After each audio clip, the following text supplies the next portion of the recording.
Cube Radio. Salut, c'est Charles Dran avec l'équipe dans 5 minutes. On s'intéresse aux sciences, à l'histoire et à l'actualité. Aujourd'hui, on parle de la douleur. Il y a certaines douleurs qui sont insupportables, mais heureusement, il existe des médicaments pour les soulager.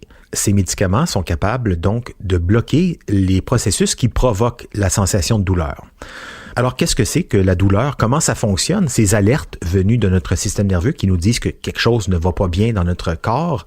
Et comment est-ce que ces antidouleurs en vente libre, comme l'acétaminophène ou l'ibuprofène, comment est-ce qu'ils agissent sur le cerveau et sur le corps? Voici Véronique Morin. Maman, pourquoi j'ai mal? Une question toute simple que posent tous les enfants à leurs parents, mais dont la réponse est plus complexe qu'elle n'y paraît. D'abord, il faut dire que la douleur est une bonne chose, dans la mesure où elle nous éloigne de sa source. On n'a qu'à penser à un rond de poil brûlant. On retire notre main naturellement à la sensation de la chaleur. La menace qui est ressentie par la peau au toucher ou même perçue par les autres sens, la vue, l'ouïe, l'odorat, envoie un signal au cerveau qui nous prévient du danger. Parfois, il est trop tard quand on s'est mis la main sur le feu. Un signal de douleur est alors envoyé au cerveau par l'entremise du système nerveux. Des signaux électriques partent de l'endroit où on s'est fait mal et remontent le long des nerfs vers la moelle épinière, puis jusqu'au cerveau. Lorsque le signal de douleur atteint le cerveau, il lui fait savoir qu'un problème important se produit, ce qui nous permet de réagir. Ne pas ressentir de la douleur serait donc dangereux. Mais personne n'aime avoir mal.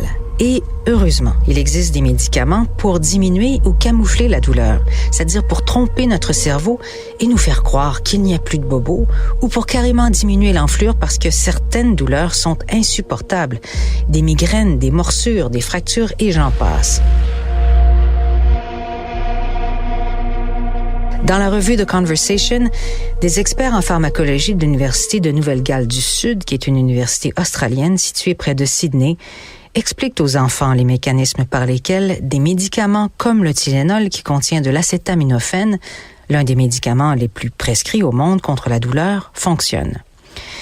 Ils racontent qu'à l'endroit où la douleur se manifeste, comme pour un mal de gorge, un doigt brûlé ou un bras cassé, de nombreuses molécules chimiques sont fabriquées et libérées par notre corps.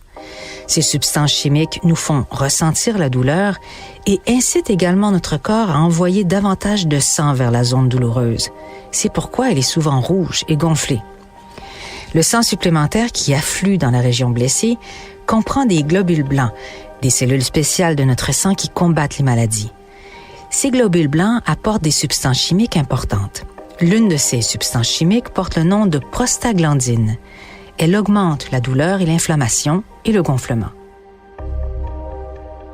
L'acétaminophène, ainsi que d'autres médicaments contre la douleur comme l'ibuprofène, aussi connu sous le nom d'Advil, empêchent notre corps de fabriquer des prostaglandines. Lorsqu'on avale l'acétaminophène, il se dissout dans l'estomac et la majeure partie est absorbée dans le sang. Il se déplace alors dans le corps pour atteindre à la fois l'endroit douloureux et le cerveau, où il commence à réduire la sensation de douleur.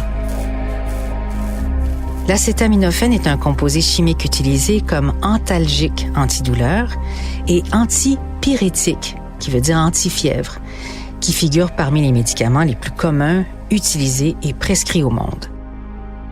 Les antipyrétiques interviennent sur les centres nerveux qui gèrent la température corporelle. C'est le cas de l'hypothalamus qui joue un rôle thermorégulateur du corps. S'ils permettent de lutter contre la fièvre, ces médicaments n'agissent pas spécifiquement sur sa cause, quoique l'ibuprofène agit aussi en faisant diminuer l'inflammation. Dans les deux cas, il est surtout important de retenir que ces médicaments ne devraient pas être pris sur une base régulière, ni dépasser la dose recommandée sur la boîte, parce qu'ils peuvent endommager le foie, dans le cas de l'acétaminophène, et l'estomac. Et dépasser la dose peut entraîner la mort. Pour des douleurs plus aiguës, il existe toute une classe de médicaments, des opioïdes, des dérivés de l'opium, de la plante naturelle le pavot, Papaver somniferum, dont la codéine et la morphine font partie. Ces antidouleurs très puissants agissent dans le cerveau et la moelle épinière pour éliminer le message de douleur.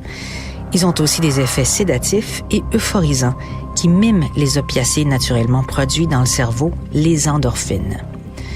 La morphine et ses dérivés ont un mode d'action différent des acétaminophènes et ibuprofènes en agissant au niveau du système nerveux central par saturation des récepteurs opiacés impliqués dans le phénomène de perception de la douleur. Mais elles ne règlent pas les causes. Et les effets secondaires sont nombreux, dont non les moindres, la dépression respiratoire pouvant entraîner l'arrêt respiratoire et la dépendance. Ouais, et pour lutter contre les causes de la douleur, il existe évidemment une panoplie d'autres médicaments comme les antibiotiques qui diminuent les infections bactériennes. Dans le cas des infections à virus, il n'y a pas grand-chose à faire à part le repos et boire beaucoup d'eau. Et évidemment, si l'infection se rend aux voies respiratoires, comme ça a été le cas de certaines personnes atteintes de la COVID-19, il faut pas attendre et consulter tout de suite un médecin. Mais parfois aussi, pour les bobos moins sérieux, juste prendre son mal en patience, sans petite pilule ou petite granule, c'est sans doute plus sage. Merci Véronique Morin, c'était en 5 minutes.